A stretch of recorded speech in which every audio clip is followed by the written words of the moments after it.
La mattina del 21 dicembre 2015, un uomo si presenta alla porta della famiglia Schauer.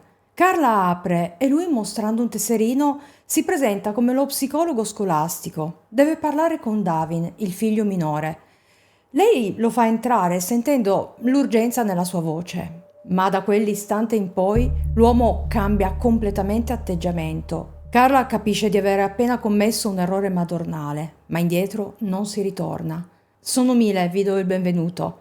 Oggi vi parlo del massacro di Ruppersville. Iniziamo.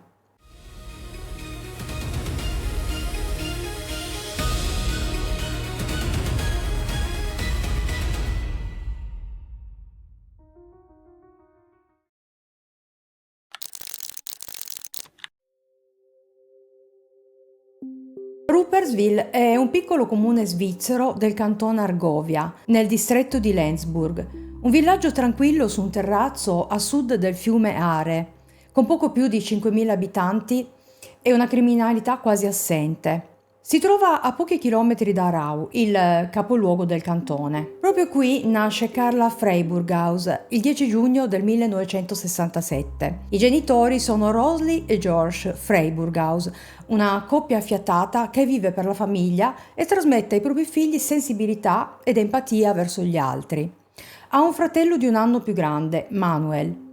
Lei è una bambina e poi una donna solare e gentile. Il rapporto coi suoi genitori è da sempre idilliaco, in particolare con la mamma, tanto che da adulte le si potrebbe definire amiche.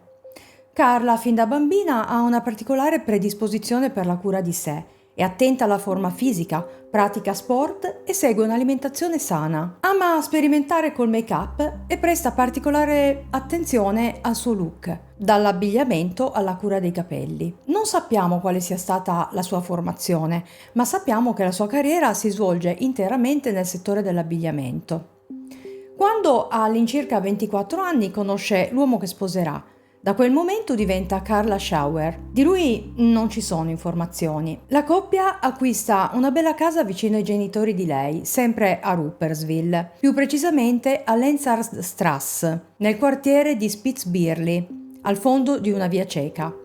È un quartiere particolarmente tranquillo e la posizione regala ancora più privacy, un luogo ideale per mettere su famiglia. L'11 aprile del 1996 nasce il loro primogenito, Dion, un bambino vivace, buono e cortese con gli altri, sempre allegro. Fin da piccolissimo inizia a seguire le orme della mamma, che lo accompagna volentieri a giocare a calcio. Lui è un vero appassionato di questo sport. Frequenta la scuola primaria del paese e poi la Bezirksschule di Lenzburg, il percorso scolastico più impegnativo della zona, quello che prepara al liceo. Ha le capacità per continuare, ma sceglie la strada pratica. Fa un apprendistato nel settore commercio e vendita. Una scelta normalissima in Svizzera, dove circa il 60% dei ragazzi imbocca questa via. Ma torniamo indietro, perché il 15 agosto del 2002 nasce anche il piccolo di casa, Davin, a completare il quadretto familiare. E naturalmente anche per lui il calcio diventa da subito l'epicentro dei suoi giorni, anche perché si sa, il fratello maggiore è sempre fonte di grande ispirazione. C'è da dire che quando Davin è ancora molto piccolo, il matrimonio dei genitori giunge a un punto di rottura. Sarà il papà a lasciare la casa coniugale.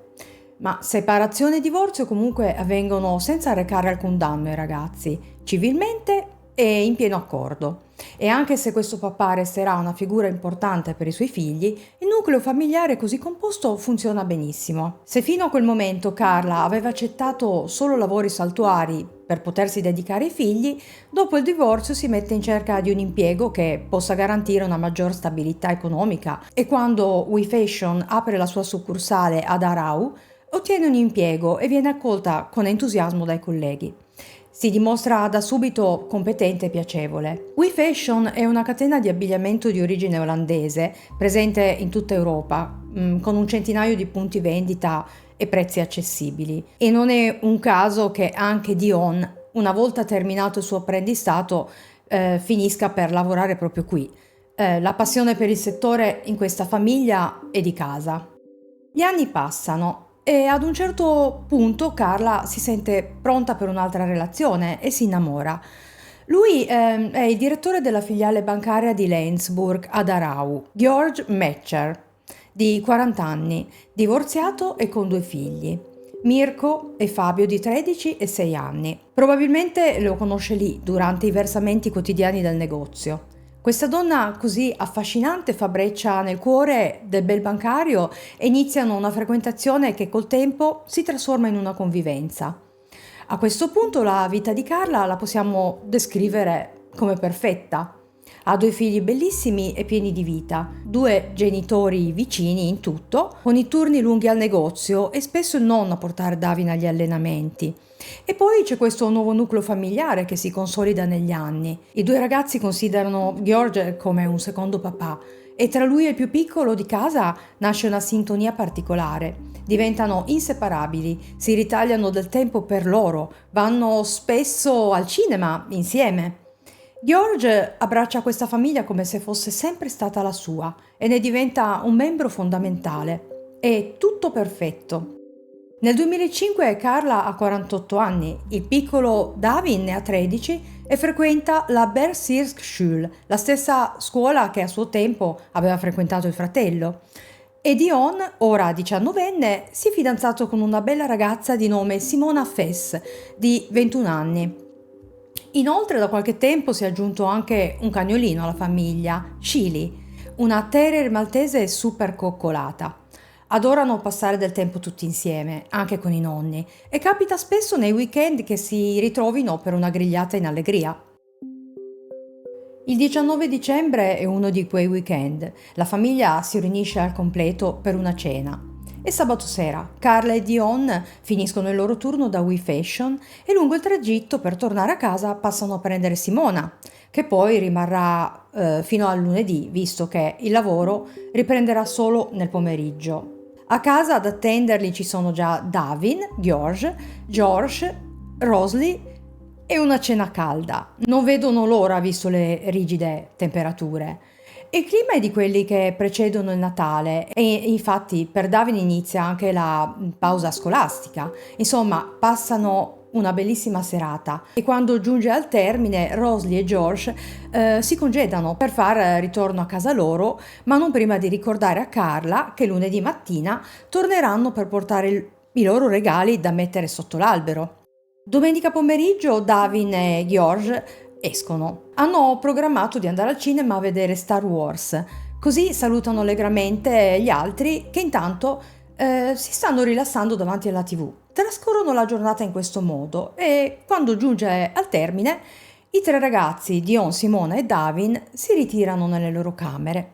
Simona, come da programma, si fermerà ancora una notte. Alla fine anche Carla e George se ne vanno a dormire. E arriviamo a quel maledetto 21 dicembre. Sono le 7:20 del mattino. George si alza dal letto e prepara il caffè. Lo porta a Carla, che è ancora sotto le coperte col cellulare in mano. Sta cercando online gli ultimi regali per dei conoscenti. Il tempo di prendere il caffè e alle 7:25 l'uomo la saluta con un bacio. Deve correre in banca per una riunione. I ragazzi dormono profondamente. Alle 8 qualcuno suona il campanello. Carla apre la porta. Davanti a lei c'è un uomo ben vestito che le mostra un tesserino. È lo psicologo scolastico, il dottor Sebastian Mayer. E ha un'espressione molto preoccupata. Inizia subito a spiegare che a scuola è successo qualcosa di cui sicuramente Davin non le ha parlato.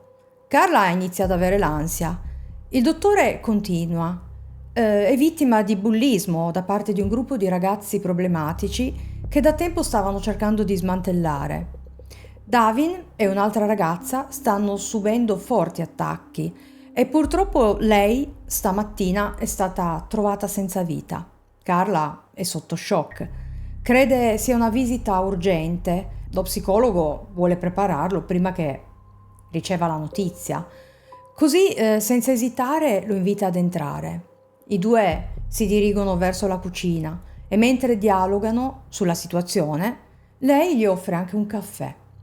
Lui accetta, ma ha premura e le chiede cortesemente di svegliare Davin per iniziare al più presto il colloquio.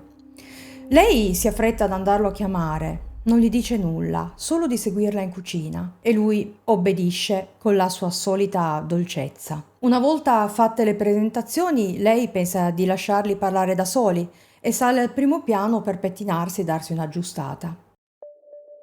Quando però torna in cucina, la scena che si trova davanti è raccapricciante. Davin è seduto, terrorizzato. L'uomo è dietro di lui. Lo immobilizza con un coltello puntato alla gola. Le intima di salire al piano superiore per legare Dion e Simona, con delle fascette serracavi che le fornisce. Sotto quella minaccia lei esegue senza fiatare. Poi spinge verso di lei Davin e le ordina di fare lo stesso. Una volta immobilizzati, passa loro del nastro adesivo sulla bocca e raccoglie tutti i cellulari per assicurarsi che non abbiano modo di dare l'allarme. Ad un certo punto qualcuno suona il campanello. Sotto la minaccia di uccidere i suoi figli, l'uomo le intima di rispondere. È la vicina di casa che ogni tanto passa per portare a spasso Shilly. Carla le passa il cagnolino da uno spiraglio della porta. La vicina è perplessa, ma non ci dà troppo peso. Immagina solo che Carla fosse poco vestita, quindi afferra il guinzaglio della cagnolina e saluta, mentre la porta si richiude. Successivamente l'uomo la obbliga ad accendere il computer per verificare i suoi conti bancari, poi la manda a fare dei prelievi.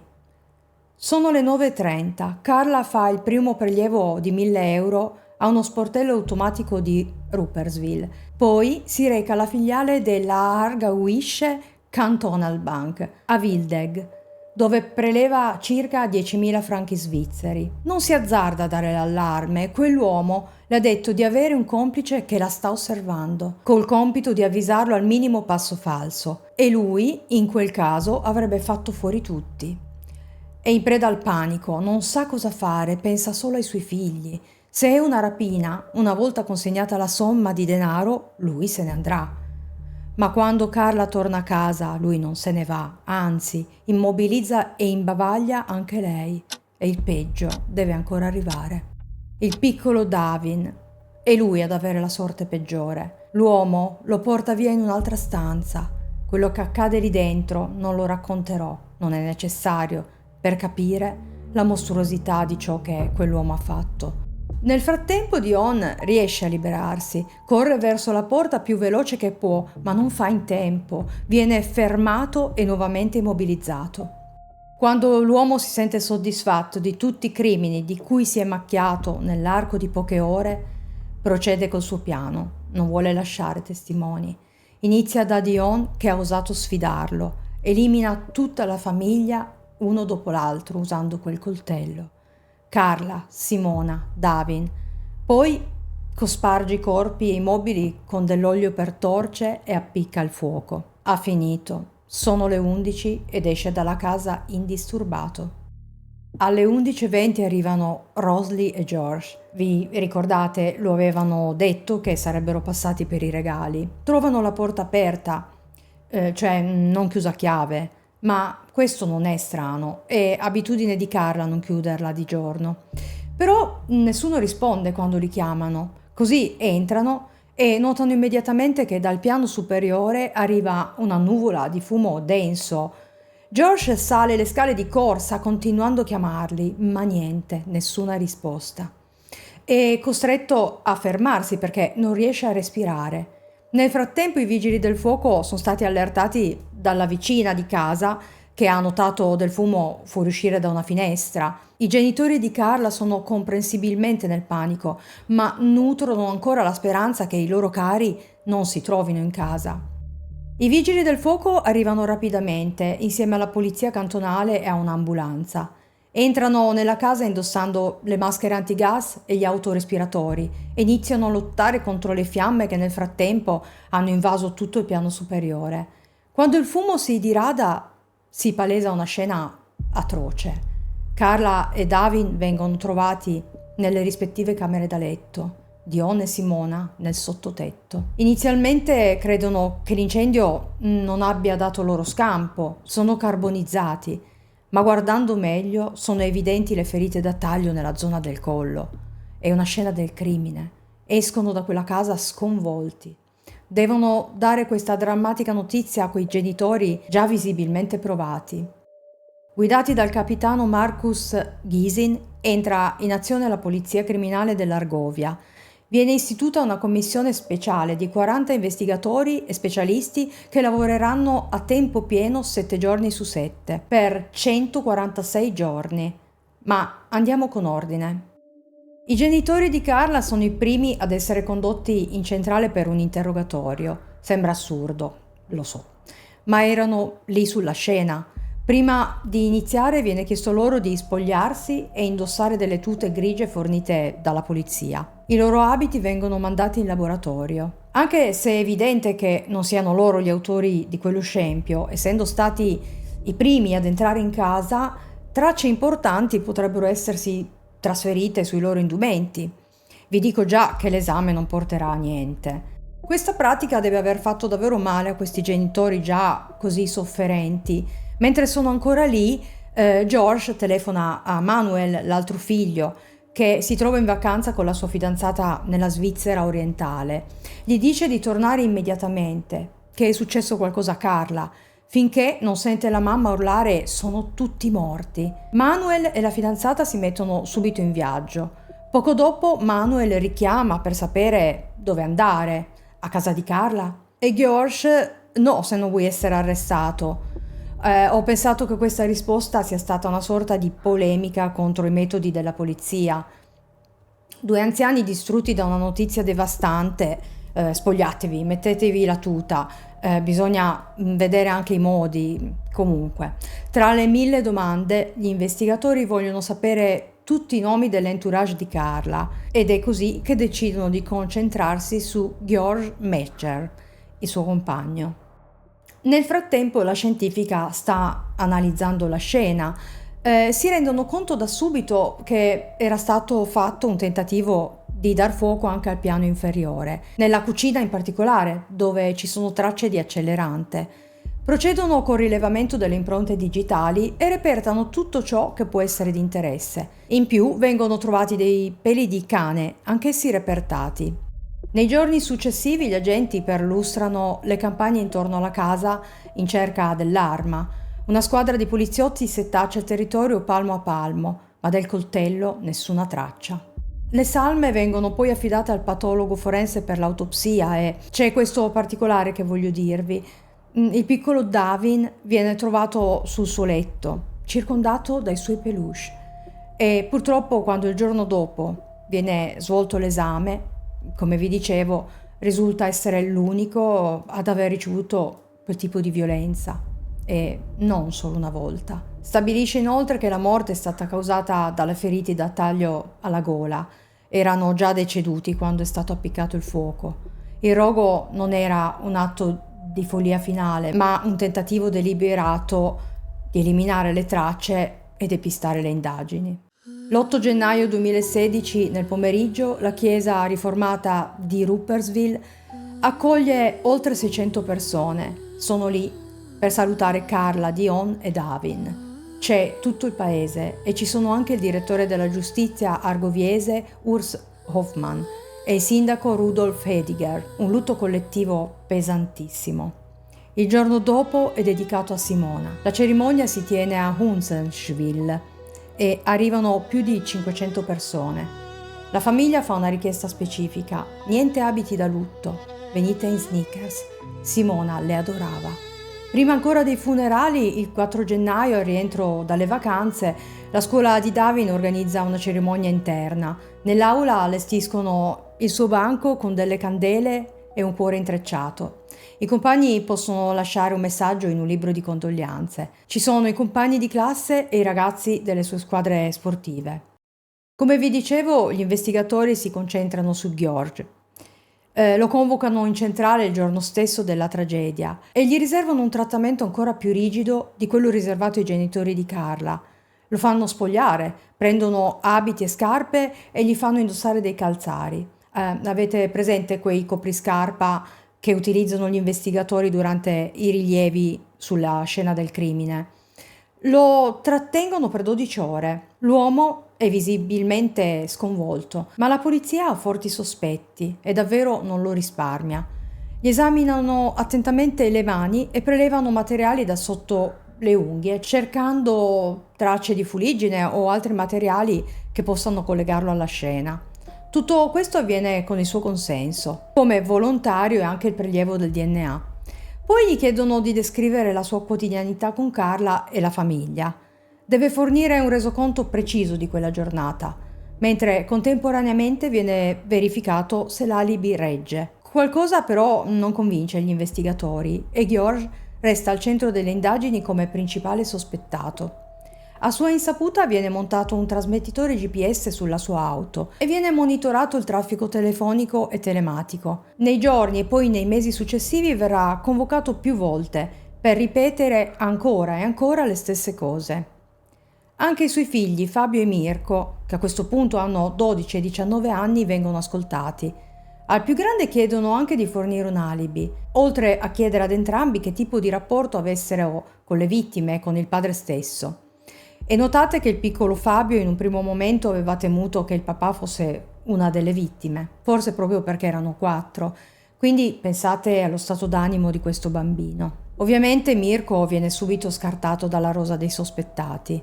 Tornando a George, in uno degli interrogatori gli viene mostrato un elemento trovato sulla scena, una bustina contenente dei peli animali, lunghi e grigi. Gli viene chiesto se sa dare una spiegazione. Secondo gli esperti quel pelo è riconducibile a un cane di razza husky, ma l'unica cosa che può dire è che in casa c'era solo la loro cagnolina, Shilly, una terrier maltese dal pelo bianco, completamente diverso. Questo è un elemento interessante per la polizia.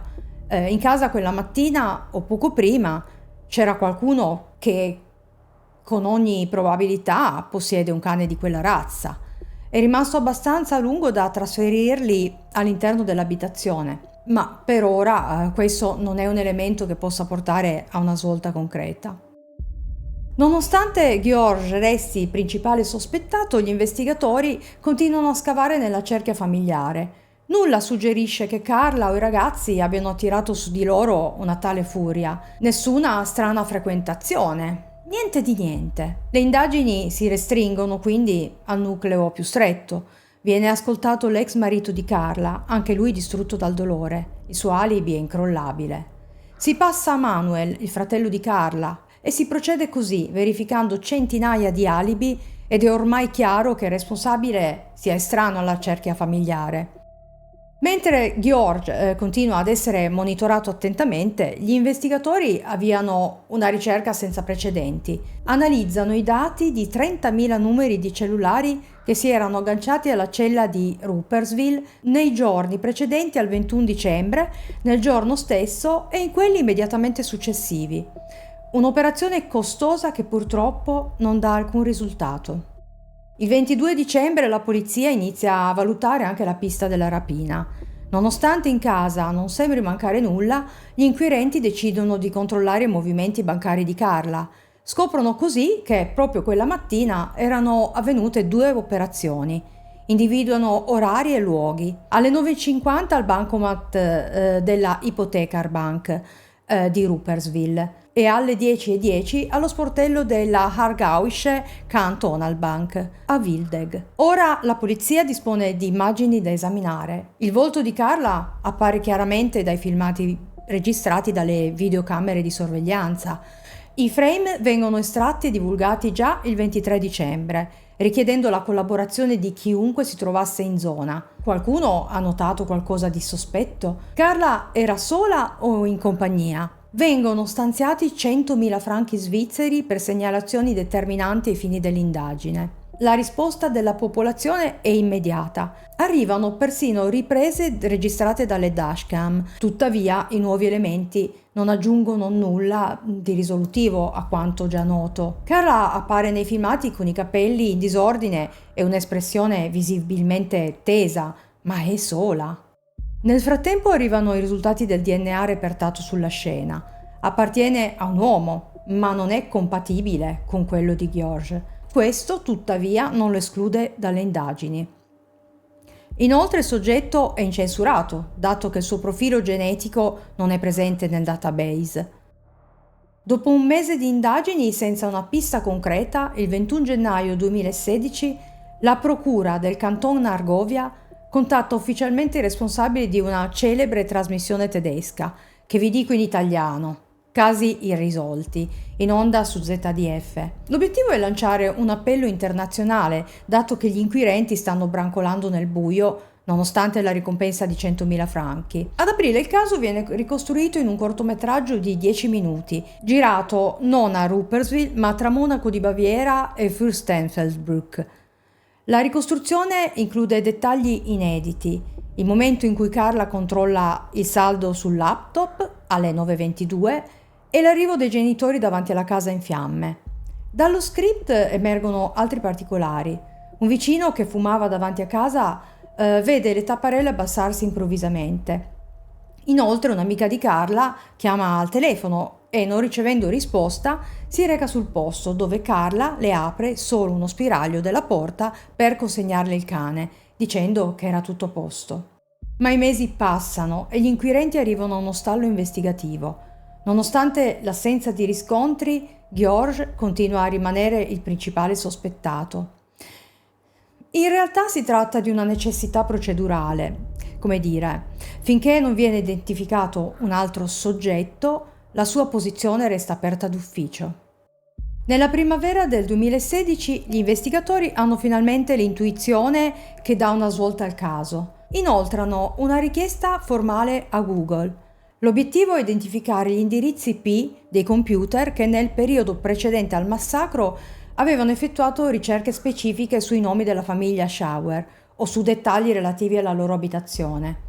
Il risultato della ricerca è sorprendente. Google fornisce i dati relativi a 5 richieste provenienti dalla Svizzera in quel semestre. L'analisi isola un unico match sospetto, un indirizzo IP riconducibile ad un soggetto. Il suo nome è Thomas Nick. Il nome era già emerso durante il monitoraggio dei tabulati telefonici agganciati alle celle della zona, ma non aveva prodotto esiti rilevanti, dato che l'uomo risiede a 500 metri dall'abitazione dei Schauer. Tuttavia, gli inquirenti rilevano una coincidenza. Solo nella mattina del 21 dicembre, alle 7:15, il cellulare di Nick risultava in modalità aereo. Incrociando le informazioni, adesso ha senso. Gli accertamenti informatici rivelano che Nick aveva effettuato ricerche ripetute sui nomi delle vittime, studiandone le dinamiche familiari e le abitudini quotidiane attraverso la rete, prima di agire. È inoltre evidente l'ossessione per il piccolo Davin. Aveva cercato persino immagini di bambini con caratteristiche simili, probabilmente per alimentare le sue fantasie. Gli inquirenti hanno individuato una traccia significativa. Ora, tuttavia, servono riscontri diretti e inequivocabili per procedere. In seguito, la procura dispone l'immediata sospensione della produzione del cortometraggio per non compromettere le indagini ormai concentrate sul nuovo sospettato. George è finalmente libero di elaborare il suo lutto insieme a Rosalie e George, entrambi scivolati in una profonda depressione. La polizia concentra ora i propri sforzi su Thomas Nick. Dall'osservazione delle sue abitudini risulta che l'uomo, durante le passeggiate mattutine con i suoi 2 aschi, transita quotidianamente davanti all'abitazione degli Schauer. È in questo modo che aveva individuato il ragazzino. Non c'è dunque altro tempo da perdere. Ormai a conoscenza di ogni suo spostamento, anche quelli effettuati in auto, decidono di intervenire. L'11 di maggio, dopo averlo tenuto d'occhio per tutto il giorno, predispongono un posto di blocco mirato tra Rupperswil e Rohr. Quando Nick vi transita, lo fermano per un finto controllo di routine, incluso l'alcol test. L'obiettivo dell'operazione è ottenere un campione biologico del sospettato per procedere al confronto del DNA e cristallizzare la prova. Il boccaglio dell'etirometro viene inviato d'urgenza al laboratorio analisi che conferma il match. È lui, oltre ogni ragionevole dubbio. Sono le 9 del mattino del giorno seguente. Nick è da Starbucks ad Aarau, che fa colazione. Sorseggia il suo caffè con il computer davanti, quando all'improvviso fanno irruzione 10 agenti in borghese, lo immobilizzano, gli infilano un cappuccio nero sulla testa e lo portano via, insieme al suo computer e a uno zaino. Lui non oppone resistenza, è calmo, indifferente e distaccato. Una volta in centrale gli prelevano anche le impronte digitali. Il match con quelle trovate sulla scena è immediato. Nel frattempo viene analizzato anche il contenuto dello zaino. Viene trovata una pistola d'ordinanza dell'esercito svizzero, un vecchio modello, un coltello da cucina con una lama da 30 cm, fascette stringicavo in plastica, alcune già sistemate a mo' di manette, nastro adesivo, corde e manette di corda. Poi 6 bottiglie di olio per torce, un accendino, guanti e una mascherina protettiva. Hanno trovato anche documenti falsi, biglietti da visita a nome del dottor Sebastian Mayer, psicologo scolastico, e finte lettere delle autorità scolastiche dei cantoni di Soletta e Berna. C'erano anche dei sex toys. Infine, un'altra prova dei delitti. Sullo zaino c'erano ancora le macchie di sangue delle vittime. Aveva cercato di nasconderle ripassandoci sopra un pennarello nero. Sul computer poi vengono trovati 1000 video e 10.000 fotografie di materiale pedopornografico.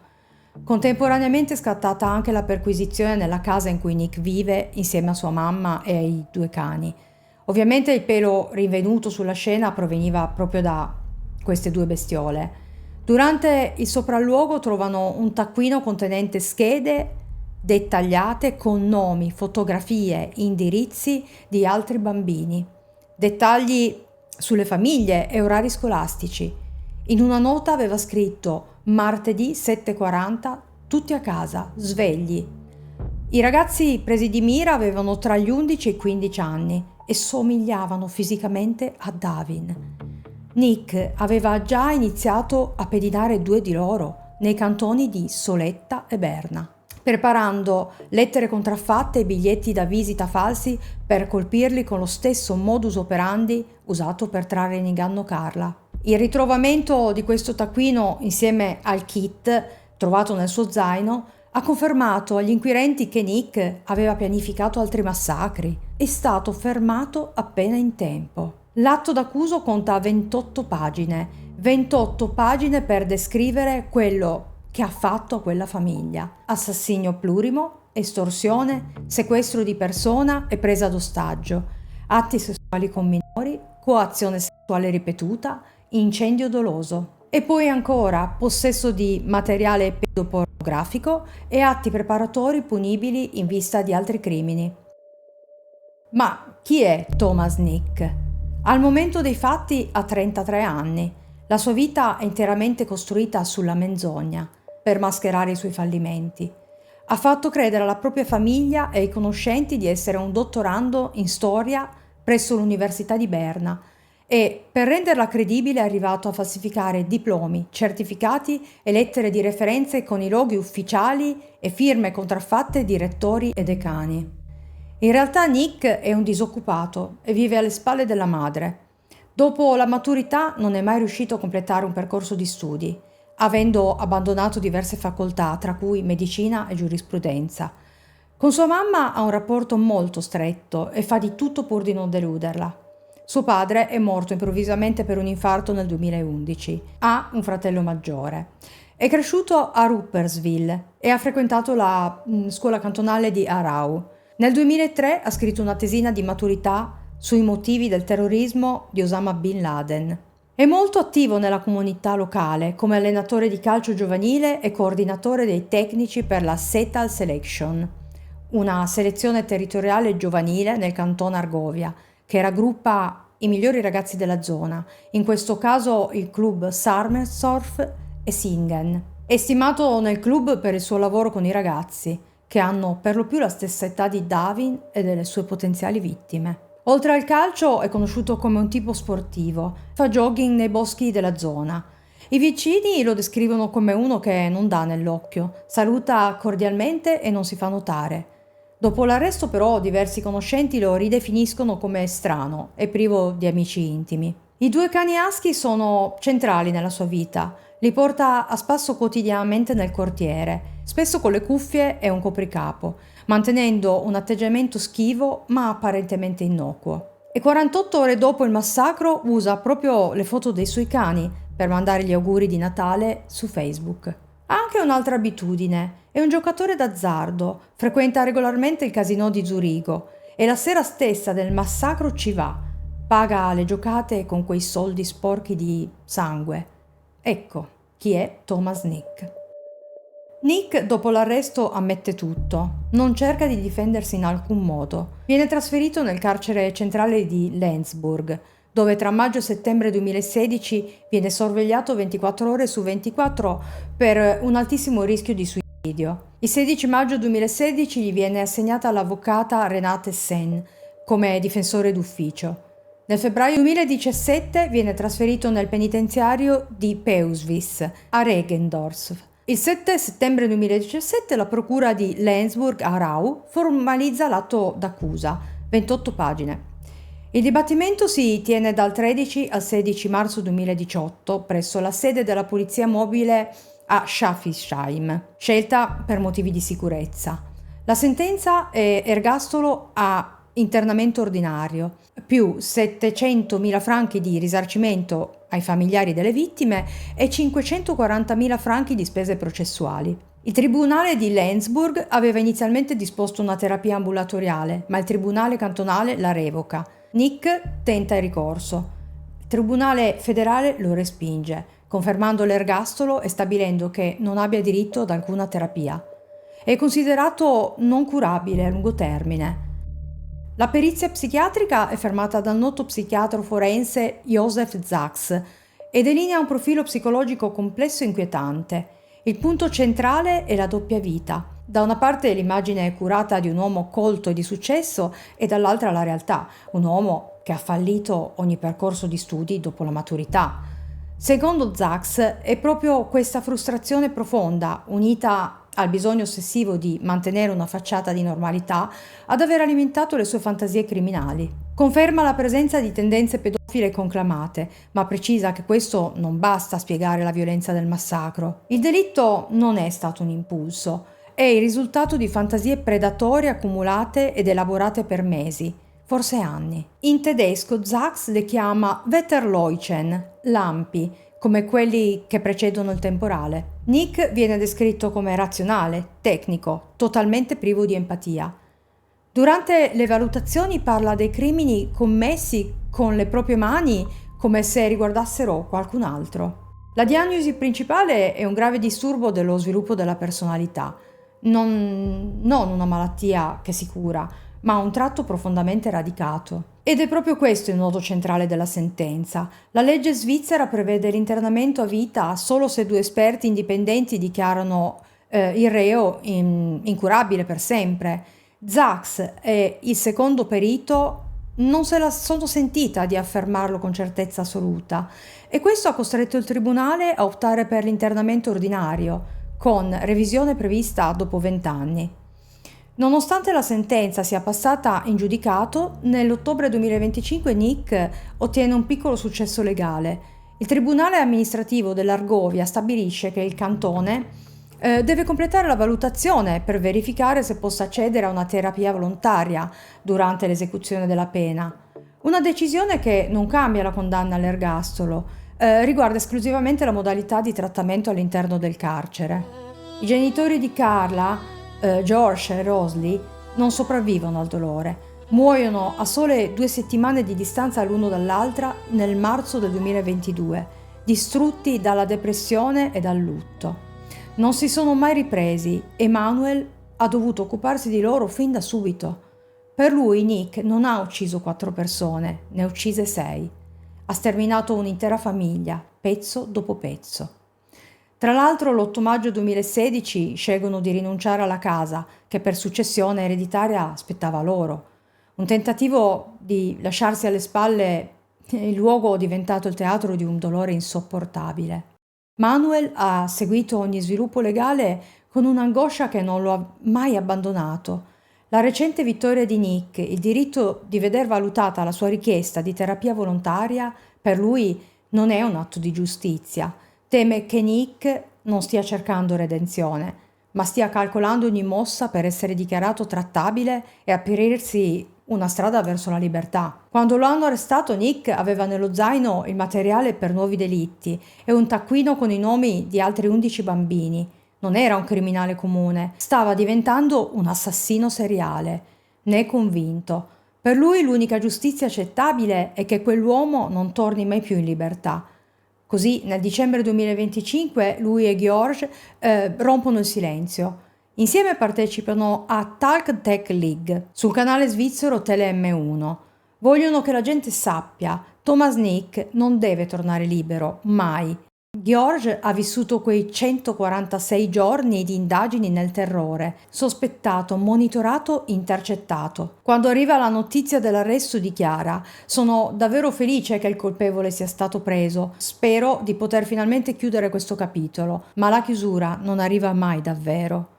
Dopo il processo prende carta e penna e scrive un libro, si intitola Forever, scritto insieme all'autrice Franziska Müller e pubblicato il 12 aprile 2018. Vuole che Carla, Dion, Davin e Simona siano ricordati come persone meravigliose, non solo come nomi in un fascicolo. Il libro arriva subito primo in classifica tra i bestseller svizzeri di saggistica. Il ricavato lo dona in beneficenza. Dice di non avere nessun interesse commerciale. La pubblicazione però crea attrito con Manuel, che non era d'accordo con l'uscita del libro, pur rispettando la sua scelta di affrontare il lutto a modo suo. George ha anche battagliato sul fronte legislativo. Ha definito uno scandalo il fatto che in Svizzera non fosse permessa la fenotipizzazione del DNA, una tecnica che permette di ricavare le caratteristiche fisiche del killer dal materiale genetico trovato sulla scena e che secondo lui avrebbe accelerato le indagini. Ha scritto direttamente alla consigliera federale Simonetta Sommaruga per chiedere un cambio di legge. Oggi i giorni di Natale li passa in isolamento, va al cimitero, si aggrappa ai bei ricordi. Volevo anche dirvi qualcosa a proposito degli sforzi investigativi. Vi ricordate che durante le indagini il Canton Argovia aveva messo sul piatto 100.000 franchi per chiunque fornisse informazioni utili? Visto che l'arresto è stato merito esclusivo della polizia, nessuna soffiata ma solo lavoro, quei 100.000 franchi sono stati distribuiti tra i 42 agenti e inquirenti che avevano corso quella che passerà alla storia come la maratona investigativa, un riconoscimento meritato in fondo. Carla aveva costruito una vita bellissima, Dion stava iniziando la sua, Davin aveva ancora tutto da scoprire. Simona era lì perché amava. Nessuno di loro avrebbe dovuto finire così. Sono volati via in una mattina di dicembre per mano di un uomo che viveva a 500 metri da casa loro e che passeggiava con i suoi cani davanti alla loro porta. Allenatore di calcio, vicino di casa, uno che salutava cordialmente, una persona comune.